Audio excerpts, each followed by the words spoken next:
Voici notre deuxième table ronde. Le fait métropolitain est-il un vecteur de cohésion face à la hausse des prix du logement? Quelles solutions pour loger les salariés dans les métropoles? La mise en place des ZFE, synonyme d'exclusion ou pas des salariés les moins aisés? Et en termes d'aménagement du territoire aussi, c'est intéressant d'en parler, quelle place pour les villes moyennes face aux métropoles? On en parle maintenant avec Philippe Laurent. Bonjour. Vous êtes vice-président de la métropole Grand Paris, délégué aux finances et à l'information citoyenne, et vous êtes maire de Sceaux. Jean-François Debat, bonjour. On a parlé de vous tout à l'heure, maire de Bourg-en-Bresse.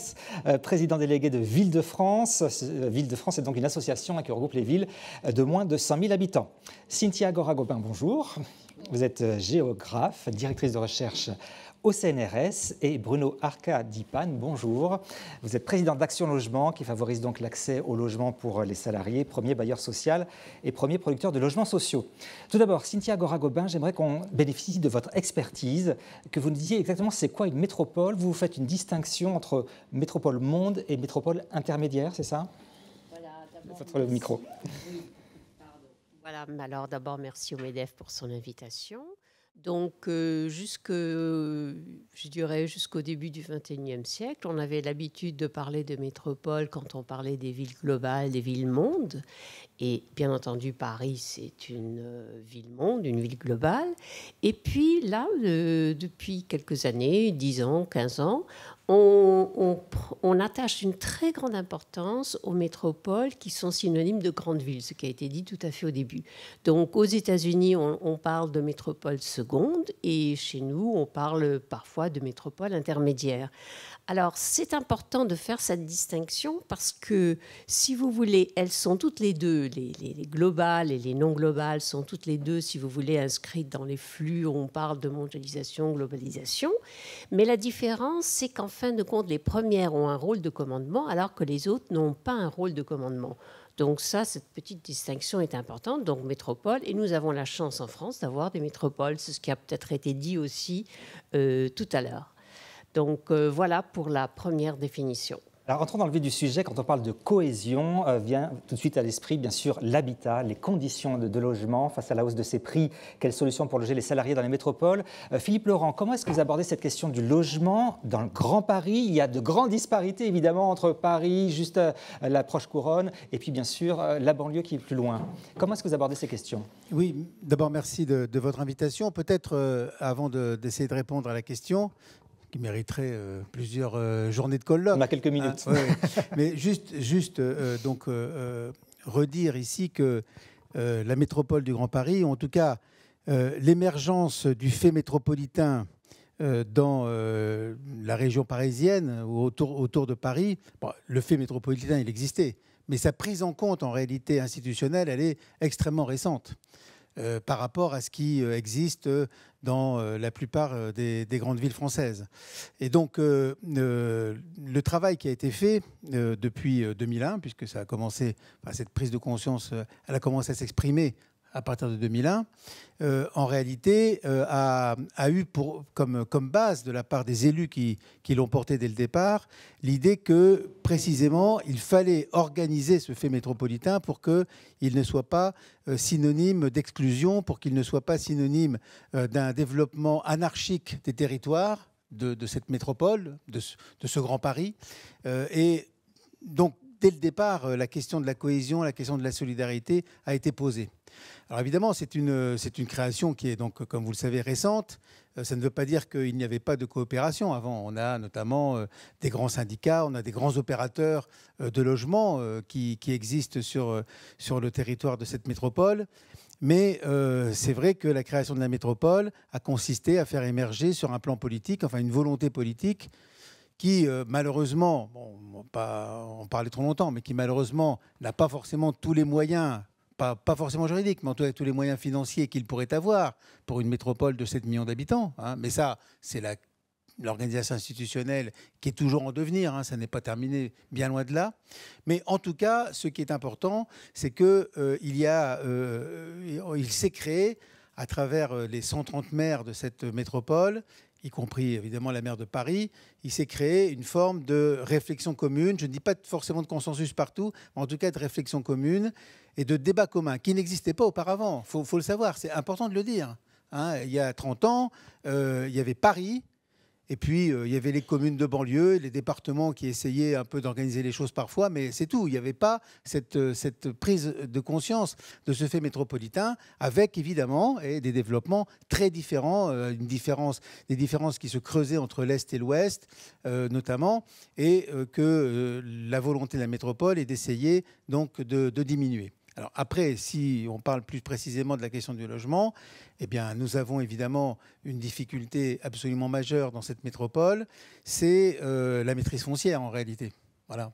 Et aujourd'hui, la plupart des maires se sont confrontés à cette situation dans laquelle il y a des rentes foncières qui se créent, qui sont utilisés de manière parfois exagérée par un certain nombre d'acteurs privés, des promoteurs, qui font monter les prix. Et moi, je pense que nous n'avons pas encore suffisamment d'outils. Alors, il y a un outil qui a été créé, qui est très important, dont je trouve que, évidemment, il faut continuer à développer, c'est l'établissement public foncier d'Île-de-France, qui a un rôle qui commence à être important. Et pour les communes qui travaillent avec lui depuis un certain temps, ce qui est le cas de la mienne, eh bien, nous avons pu en effet, non pas maîtriser, mais enfin en tout cas réaliser un certain nombre d'opérations qui permettent en effet de produire du logement, mais c'est encore très très limité dans le volume global à la fois du territoire et dans le volume global nécessaire de construction.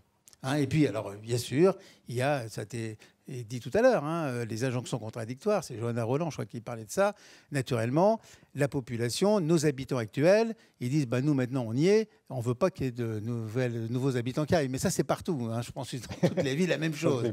C'est assez difficile de lutter contre ça, d'autant plus que, encore une fois, on ajoute à ça cette question de la cherté du foncier et qu'on ajoute aussi, il faut le dire, le fait que maintenant, construire du logement, accueillir de nouveaux habitants, eh bien, ne procure plus les mêmes recettes qu'auparavant, notamment avec la suppression de la taxe d'habitation. C'est un sujet extrêmement important. On ne peut pas accueillir de nouvelles populations si on n'a pas la capacité de construire et de faire fonctionner des équipements publics qui vont avec. Donc ça, c'est un vrai sujet. Je pense que là, la situation, à l'heure actuelle, n'est pas satisfaisante. Jean-François Debat, on dit que l'immobilier est en crise, surtout le logement neuf, la construction qui va très mal. Vous, dans les villes moyennes, qu'est-ce que vous voyez justement sur cette question de l'immobilier et du logement ? Alors, d'abord, merci de votre invitation. Ce que nous voyons, nous, dans les villes moyennes, donc Île-de-France, c'est les villes de 20 à 100 000 habitants et les agglomérations de 80 à 150, 160 000 habitants. La mienne fait, par exemple, ma ville fait un peu moins de 50 000 et l'agglomération 140 000. Ces agglomérations médianes font partie du monde urbain. Et je le dis aussi, parce qu'on évoquait tout à l'heure les mobilités réelles ou supposées. Frédéric Dabi les évoquait, de souhait d'aller dans des villes moyennes, etc. Il y a un mode de vie urbain. Nous sommes des villes à bus et pas des villes à tramway, mais c'est un mode de vie urbain et c'est aussi ce qui fait un des éléments de l'attractivité. Ce que nous voyons aujourd'hui, c'est finalement en décalqué à peu près la même chose que ce qui se passe dans les métropoles avec un peu moins d'intensité. Mais nous constatons une évolution importante des prix, qui n'est pas forcément corrélée avec le pouvoir d'achat de ceux à qui sont destinés les logements construits. Forte hausse des prix ? Une forte hausse des prix qui touche aujourd'hui dans ma ville, par exemple, les prix sont plus élevés. Alors Saint-Étienne est une ville qui, historiquement, bien que métropole, probablement intermédiaire, a des prix historiquement bas, mais des prix qui sont réellement tirés vers le haut. Quand vous cumulez cela avec l'augmentation des taux d'intérêt, et avec le fait qu'on a évincé de la possibilité d'accéder une part importante des accédants qui, en réalité, n'est personne, en fait, les conditions économiques, ont évincé une partie de ceux qui étaient tout juste pour pouvoir accéder à la propriété, alors que ce soit en logement périphérique plutôt individuel ou en logement en milieu urbain. Est-ce que c'est une conséquence du fait métropolitain? Parce que le sujet, c'était aussi de savoir si ceci est lié au fait métropolitain. Oui et non, ça c'est un phénomène qui est national. De ce point de vue-là, j'allais dire, le fait métropolitain est-il un facteur de cohésion? Pas nécessairement à l'intérieur de la métropole et pas nécessairement non plus avec l'extérieur. Pas nécessairement à l'intérieur, parce que tu viens d'évoquer pour la première fois le mot banlieue. Mais à l'intérieur des métropoles, il y a, c'est aussi à l'intérieur des métropoles, comme à l'intérieur des villes d'ailleurs, que l'on a le plus d'écart entre les populations les plus pauvres qui vivent en périphérie des métropoles, plus pauvres que beaucoup de ruraux, et encore plus que de périurbains, et puis aussi les catégories les plus aisées. C'est là où on a le plus, je dirais, un des enjeux pour la cohésion sociale.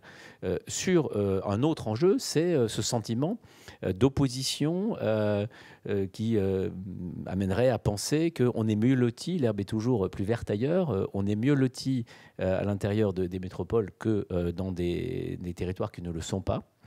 Et de ce point de vue-là, les conditions d'accès au logement, les conditions d'accès à l'emploi, on n'a pas évoqué ce mot, mais à la formation. J'évoquerai tout à l'heure les sujets notamment liés à la réindustrialisation, dont je pense qu'elles, mais là on est sur le logement, mais qu'elles vont se faire notamment dans les agglomérations médianes, plus que dans les métropoles, pour des questions de foncier, mais aussi pour des questions de localisation des activités économiques.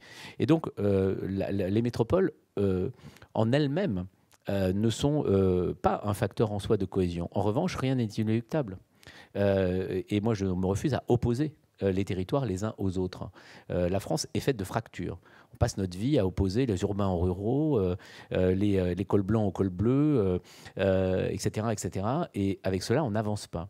Ce qui est vrai, c'est que c'est dans nos villes que s'est exprimé le plus fortement le mouvement de révolte des Gilets jaunes, qui était lié certes au sujet de déplacement, d'essence, mais en réalité des conditions de vie et de niveau de vie et d'accès au logement aussi qui étaient compliqués.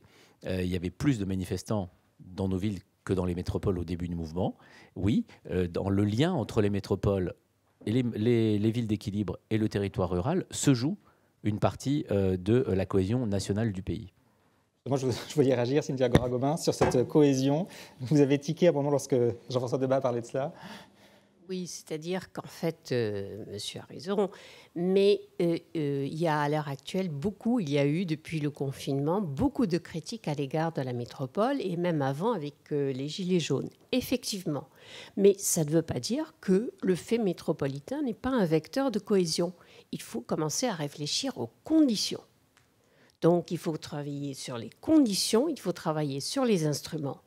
Donc, en fait, le problème, pour éviter cette tension entre les territoires métropolitains et les territoires non métropolitains, en fait, il faut penser comment les articuler. Alors, la question, c'est de savoir aussi à quel niveau de l'organisation territoriale ce travail, je dirais, devrait se faire. Alors, pour ma part, c'est un point de vue parmi d'autres, c'est qu'en fin de compte, au niveau de la présidence des métropoles, ça peut être intéressant, elles ont une très grande expérience de l'inframétropolitain, c'est-à-dire des relations avec les différentes communes qui composent le territoire métropolitain, et il convient d'inventer cette idée de la relation extramétropolitaine. Alors, cette relation extramétropolitaine, elle peut se faire aussi sur la base, et il faut imaginer que ce n'est pas facile, et qu'en fin de compte, il y a des tensions entre ces deux catégories de territoires, et qu'il faudra négocier, notamment dans le cadre de la transition écologique et solidaire. Or, la négociation ne peut pas reposer sur une personne, parce qu'on a l'habitude de penser qu'il y a une personne qui va régler tous nos problèmes. Non, pas du tout. On peut imaginer à ce moment-là une association avec, bien entendu, le préfet engagé dans ce travail de l'association pour les négociations. En d'autres termes, il faut commencer à imaginer où et comment dans quel espace politique peuvent se faire les négociations. Donc moi, je pense que c'est une question primordiale. Et en fin de compte, quand on dit aujourd'hui il faut de l'aménagement de territoire, mais enfin c'est un terme qu'on connaît depuis le XXe siècle, l'aménagement de territoire. Mais cet aménagement du territoire doit prendre de nouvelles formes. Et en fin de compte, on peut ne plus l'appeler aménagement du territoire, mais l'État doit s'impliquer. C'est à nous à faire pression au niveau de ces relations que j'appelle, moi, extra-métropolitaines. On va parler de l'aménagement du territoire dans un instant parce que c'est effectivement très important. On va zoomer maintenant sur le logement social et intermédiaire pour les salariés. Avec vous, Bruno Arcadipan, vous êtes président d'Action Logement, donc vous êtes présent vraiment partout en France, vous connaissez parfaitement ces problématiques de logement. Est-ce que les prix élevés des logements freinent l'emploi dans tous les secteurs, que ce soit de la vie économique, à votre avis ou pas ? Alors oui, Et je réponds de façon très courte à votre question, oui, et de façon évidente. Mais je voudrais revenir une seconde avant sur ce qui a été dit par Johanna Rolland et Éric Piolle. Ici, nous sommes au MEDEF et je suis, moi, assis sur un siège MEDEF en tant que président d'Action Logement. Et je suis membre du conseil exécutif et je ne peux pas laisser dire ce qui a été dit tout à l'heure. Pourquoi ? Sur à peu près tout, la délocalisation, le fait qu'on fait des incantations, voire on donne des leçons. Madame Rolland a signé l'année dernière 1000 agréments, permis de construire si vous voulez, agréments, autorisation à construire. Il y a 4 ans, Nantes en faisait 3000. Il y a 38 000, vous voyez, je le fais sans fiche, sans truc, je ne connais pas toutes les villes de France, mais Nantes, je le connais particulièrement. 38 000 demandeurs de logements sociaux. Donc moi, je veux bien tout ce qu'on veut, mais à un moment donné, il faut être ultra factuel. Donc, il n'y a que 2 financeurs de logements sociaux et intermédiaires en France. Je salue mon amie Gisèle Rosamignot, qui est donc la patronne du réseau de la Banque des Territoires, donc de la Caisse des dépôts, pour être clair, et Action Logement. Action Logement, avec quelles ressources?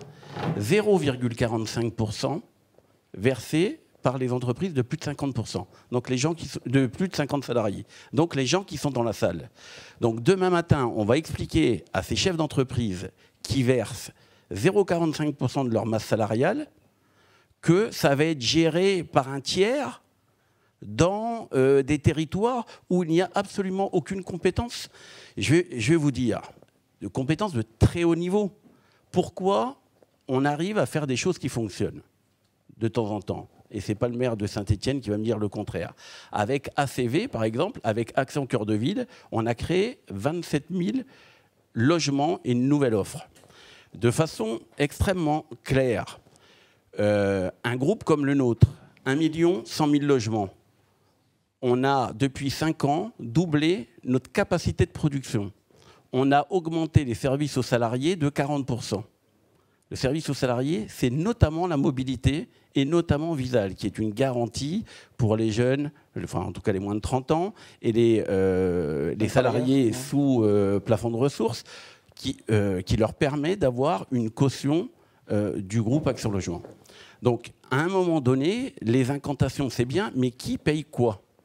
Donc, on disait tout à l'heure la Caisse des dépôts, mais moi, je ne vais pas faire le porte-parole de Gisèle.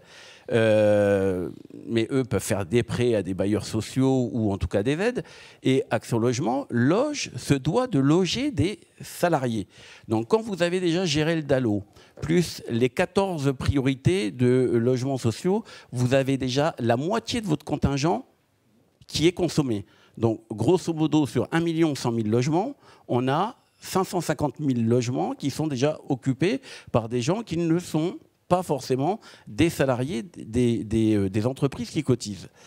Donc, l'objectif, je crois, entre les métropoles, les villes moyennes et les petites villes, c'est quand même de loger les gens au plus près de leur emploi et surtout là où ils veulent. Parce que la théorie de Bercy existe également, on n'en a pas encore parlé, mais il y a des logements vides à peu près partout en France, il n'y a qu'à mettre les Français dans ces logements qui sont vides. Et à ce moment-là, il ne nous suffira plus que de construire 250 000 logements par an, toute activité confondue. Mais ça, c'est de la théorie dans un tableur Excel. Et évidemment que le peuplement est un des sujets peut-être les plus difficiles de ce pays.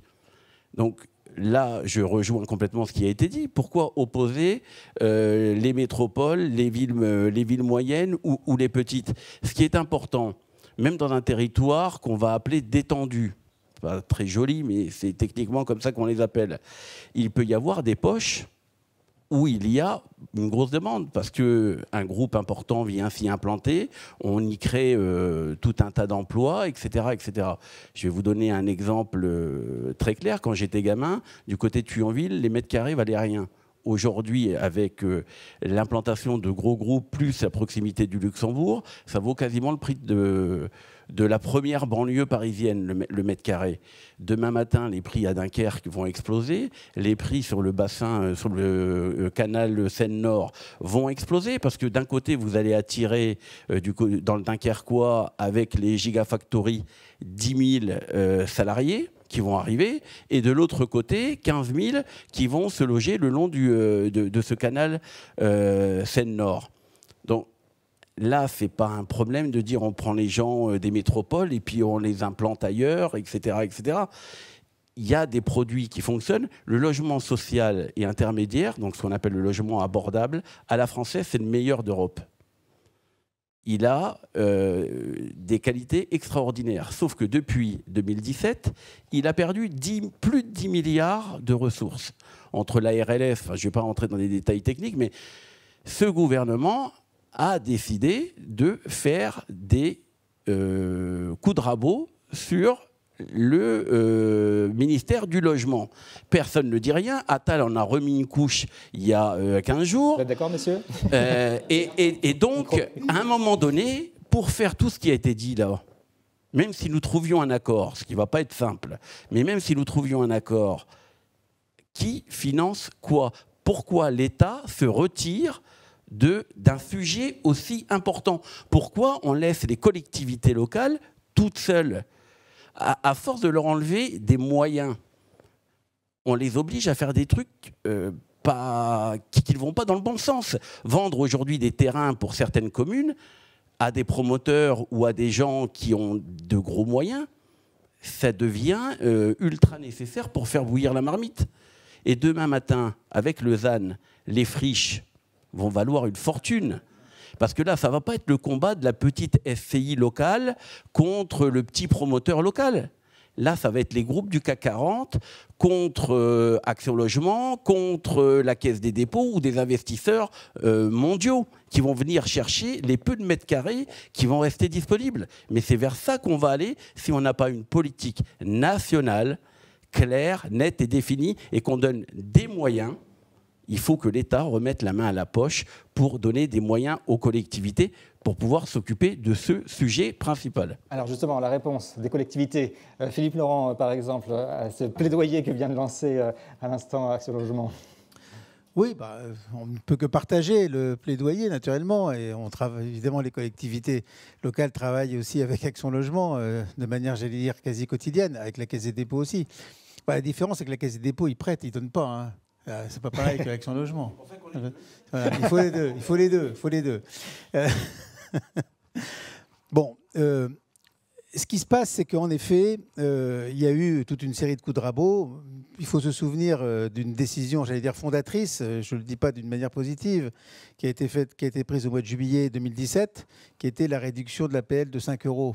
Enfin, vous vous souvenez, ça apparaît une mesure symbolique et polémique. Hein. Une mesure oui, enfin, mais qui a été une espèce de signal extrêmement négatif.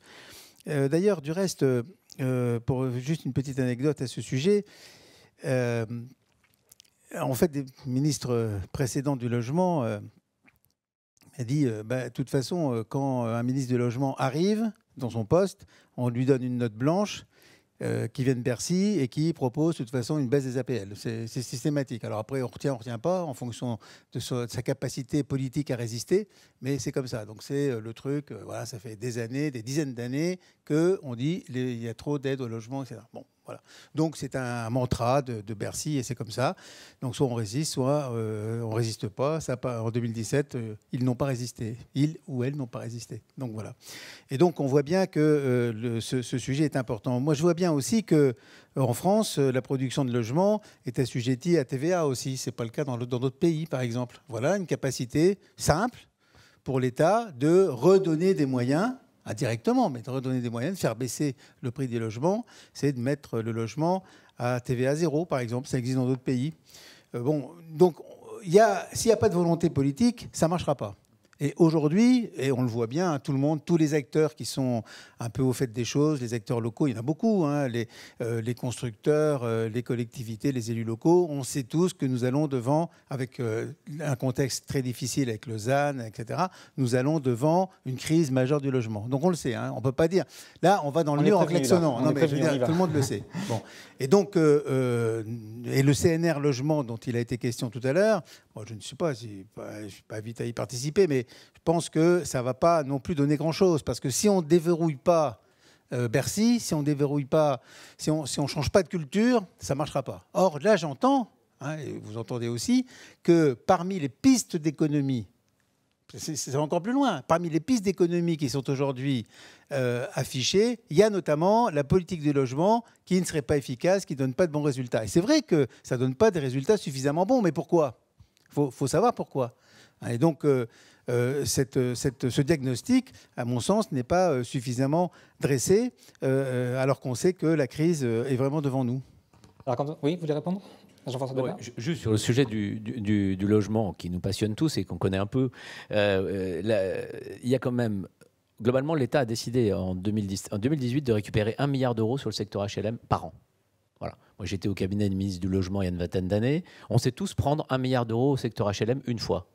Mais si on lui prend 1 milliard d'euros tous les ans, on a, alors qu'aujourd'hui, l'aide à la pierre en zone 3, c'est 1 000 euros. La fameuse aide à la pierre, à la construction, c'est 1 000 euros par logement.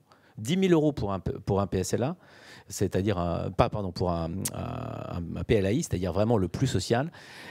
Par définition, ça se paye par qui ? C'est les bailleurs sociaux qui doivent avoir l'argent pour mettre le déficit en fonds propres. Et quand on vient prendre leur marge à hauteur de 30%, eh bien, effectivement, on a fait payer des baisses d'APL par les fonds propres des bailleurs sociaux. Donc sur le segment logement locatif social, la crise était annoncée depuis longtemps. Et là, effectivement, une des mesures, et j'indique simplement que je considère qu'il serait de l'intérêt de vos entreprises de la demander, il faut supprimer la RLS avec comme condition la reprise d'une capacité de production de logements sociaux de toute gamme qui doivent permettre de répondre, y compris aux besoins des salariés qui travaillent. Le logement social, ce n'est pas que le logement des gens qui ne travaillent pas. C'est le logement des gens qui travaillent et qui ont des revenus insuffisants pour pouvoir se loger dans le parc privé. C'est valable Île-de-France.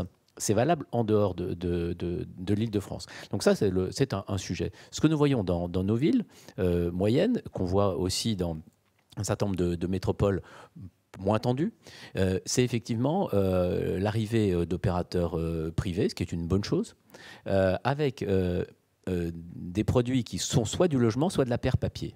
La pierre papier, ça ne dure jamais. C'est-à-dire qu'en gros, on vend un avantage fiscal, on vend de la résidence d'étudiants. Moi, on m'a encore proposé, je l'ai refusé. Alors, effectivement, je suis parti des maires.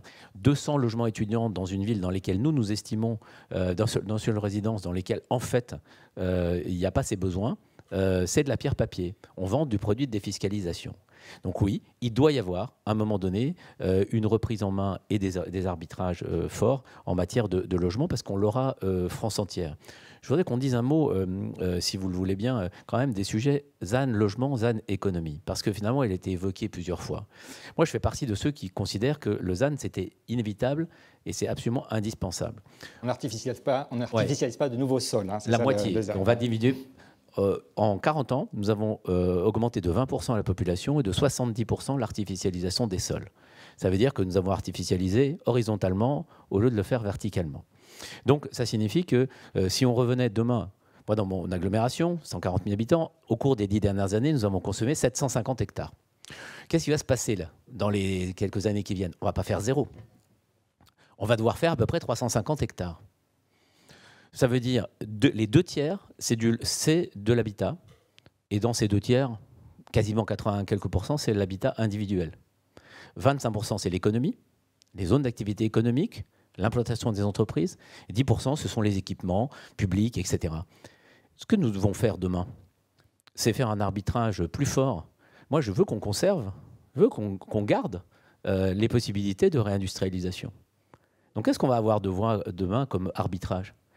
Au lieu de diminuer tout de moitié, ça va être de diminuer plus la part logement, notamment sur la part extension de l'urbanisation, pour conserver des capacités dirais, d'accueil, d'activités économiques, notamment industrielles, dans les périphéries de nos villes ou à l'intérieur de nos villes, indépendamment de la question des friches. Mais effectivement, nous avons besoin de ces outils, nous avons besoin de deux choses. Nous avons besoin d'une organisation de ce travail et nous avons proposé à Ville-de-France et au ministre de l'économie que la réindustrialisation du pays, que ce travail soit mené par un triptyque. Le préfet, le président de l'agglomération et un chef d'entreprise pour mener ce que l'on appelle territoire d'industrie, c'est-à-dire ces dispositifs de dialogue, de discussion, d'articulation de l'offre de formation avec l'activité économique industrielle. Si dans mon territoire, on met du pharmaceutique, on ne va pas trouver. Hein. En revanche, de l'industrie mécanique, métallurgique, de la plasturgie, on va trouver. Nous avons besoin aussi d'articuler les offres de formation sur les conjoints, parce qu'un des enjeux, quel que soit, le conjoint ou la conjointe, peu importe, hein, un des enjeux pour le développement de nos entreprises à terme, c'est aussi celui-ci. C'est pour faire venir des compétences, on fait venir une personne, enfin, elle est dans un couple. Et un des enjeux, c'est justement de trouver aussi des possibilités de travail et d'activité pour les conjoints, ce qui, dans des villes à 1 heure des métropoles, n'est pas forcément le plus évident. Et puis, ce dialogue, on doit le mener. Mais on doit le mener de manière décentralisée. C'est ni la région, collectivité, ni le préfet qui peut organiser cela. Nous ne sommes plus dans la France des années 60. Ce n'est pas le préfet qui organise l'aménagement du territoire. C'est le dialogue entre les collectivités. Nous discutons avec la métropole de Lyon, justement sur cette question de complémentarité, en particulier sur l'implantation d'activités économiques. Et que discutons-nous ? Nous discutons de comment se répartissent les opportunités. Et les métropoles vont avoir un sujet de ZAN, un sujet foncier plus important que les agglomérations moyennes, parce qu'il y a beaucoup de friches qui sont extrêmement chères, sur lesquelles il faut intervenir. Mais nous pouvons proposer effectivement de la réindustrialisation. Alors, au-delà des gigafactories, l'enjeu, c'est plutôt de remettre 100, 200, 250 emplois industriels adaptés à un tissu économique local et qui vont se réimplanter sur des territoires. Ça se discute avec les chefs d'entreprise. Je ne crois pas que ça se discute à Bercy. Thiago Ragobin, on vient de prononcer un mot très important, c'est la complémentarité. C'est comme ça qu'on a une cohésion avec le fait métropolitain, c'est une complémentarité entre toutes les villes. Oui, alors pour revenir à la question ZAN, ZFE. Alors le ZAN, vous l'avez très bien dit, c'est qu'on a artificialisé le sol de manière inconcevable, je dirais, au cours de ces dernières décennies. Mais pourquoi ? Qu'est-ce passé pour que du jour au lendemain, on commence à faire ça ? Eh bien, tout simplement parce que nous avons dissocié dans nos têtes, dans notre imaginaire, la question du logement de la question des transports. On a dit, la voiture va régler tous nos problèmes, y compris nos problèmes sociaux. En fin de compte, on se trouve aujourd'hui face à cette, si vous voulez, cette contradiction. Donc, aujourd'hui, quand vous discutez avec les experts du logement et les experts du transport ou de la mobilité, la première des choses qu'ils vous disent, c'est qu'en fin de compte, on ne peut plus dissocier les deux. Alors ça, c'est un point extrêmement important. Et comment le traduire, en fin de compte, d'un point de vue politique ? Alors, pour prendre un exemple, si on prend l'exemple du Grand Paris Express. Alors, je n'ai pas visité toutes les gares du Grand Paris Express, mais j'en ai visité quelques-unes. Eh bien, d'abord, c'est un travail considérable, mais si vous observez ce qui se passe autour de la gare, eh bien, c'est pratiquement un chantier. C'est-à-dire qu'en fin de compte, on est en train de bâtir des immeubles autour des gares. Et ça, c'est super. C'est-à-dire qu'on ne dissocie plus le logement du transport. Donc ça, c'est un point extrêmement important. Je vais donner un autre exemple. Cette fois-ci, c'est un exemple qui est pris en Californie. En Californie, il y a un débat, il y a eu ces dernières années un débat fort intéressant, justement, aussi bien, ça ne s'appelle pas ZFE, mais sur la qualité de l'air, sur comment réduire la place de la voiture dans la ville. Eh bien, l'instrument qui a été choisi par l'État fédéré, consiste à dire en fin de compte, aux collectivités locales, aux municipalités, il faut interdire, bannir, je ne sais plus quel terme il faut utiliser, le principe, si vous voulez, du parking obligatoire dans la construction de logements situés à proximité des transports en commun. Donc, alors, pourquoi ? Parce que d'une part, ça va réduire le coût de la construction. Ça, c'est important parce qu'ils ont évalué que le parking représentait une part non négligeable du coût de la construction. Donc, ça, c'est un premier point. Deuxièmement, donc, il faut progressivement, si vous voulez, on a les transports en commun. Il faut aussi imaginer, bon, dans nos villes, on parle beaucoup de l'offre, effectivement, et ça existe, l'offre... une alternative à la voiture avec le vélo, mais tout le monde ne monte pas à vélo, et aussi commencer à valoriser la marche à pied. Et ça, quand on parle de santé publique, la marche à pied, c'est important. Donc, vous voyez comment, en fin de compte, le ZFE, si vous voulez, ou le ZAN, comme on dit, en fin de compte, quand on commence à imaginez, si vous voulez, l'articulation entre le logement et le transport, on se trouve face, si vous voulez, à d'autres perspectives. Et ça, c'est une étape importante et je dirais que ça doit se penser aussi bien au niveau de l'État qu'au niveau des collectivités locales. Et juste le dernier point, c'est qu'aujourd'hui même, ces derniers jours, il y a un débat intense au niveau du Congrès américain. Justement, ça a été demandé par un élu démocrate issu de la Californie, qui a demandé à ce que l'État fédéral s'engage, si vous voulez, et interdisent à tous les États, que ce soit une question nationale, de ne plus permettre la construction de parkings avec l'offre de logements situés à côté des transports en commun. Donc encore avec l'idée, il faut développer la marche à pied, il faut développer une offre alternative. Et la voiture, c'est vrai, ça fait partie de notre culture depuis le XXe siècle, mais la voiture, on est en train de réfléchir à comment contourner ce modèle qui, en fin de compte, devait régler tous nos problèmes, y compris nos problèmes sociaux. C'était le XXe siècle. Il suffisait d'avoir sa voiture pour pouvoir régler nos problèmes. Bruno Cardipane, est-ce que le rééquilibrage ville moyenne métropole, c'est une des solutions pour le logement, justement, qui est plus d'offres dans les autres villes que simplement la concentration dans les grandes villes ? Je ne suis pas certain que ce soit un rééquilibrage. Vous savez, déjà, les villes moyennes, il y en a beaucoup. Et il y a plein de styles de villes moyennes. Il y a celles qui sont déjà centre-bourg. Et puis, il y a celles qui sont attachées à des métropoles. C'est déjà pas la même problématique ni les mêmes populations que l'on va retrouver. Celles qui sont centre-bourg, elles ont une activité toute particulière pour l'ensemble d'un territoire. Il y a plein de petites villes autour qui ne dépendent que de cette ville moyenne. Donc, voilà, il y a toute une histoire de France qui fait qu'il faut regarder ça avec un œil très bienveillant. Ensuite, avant Action Cœur de Ville, pour ces villes moyennes, on n'avait rien fait. L'État, de façon générale, n'avait rien fait depuis 30 ans. Il n'y avait pas eu de plan particulier pour ces villes. Ensuite, pour les métropoles, là aussi, on peut avoir un œil bienveillant et attentif pour ces dernières. Mais il faut coordonner l'ensemble des efforts.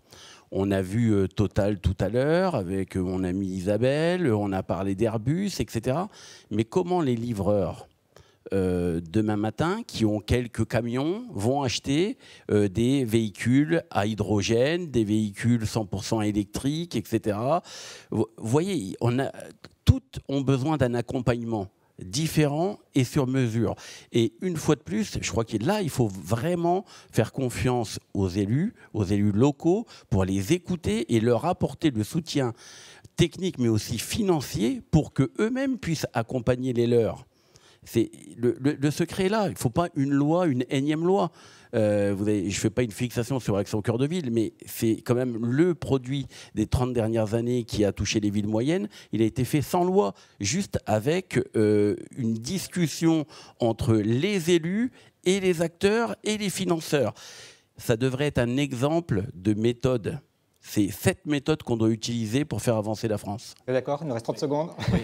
30 Moi, secondes. je crois que sur ce sujet, j'ai plaidé tout à l'heure pour la complémentarité. Moi, je dis simplement, dans les villes, agglomérations médianes, nous avons besoin, pour les entreprises comme pour les particuliers, d'avoir tout ce dont on a besoin toutes les semaines, tous les mois, ou tous les 2 mois, mais ce dont on a besoin annuellement, la fonction expert.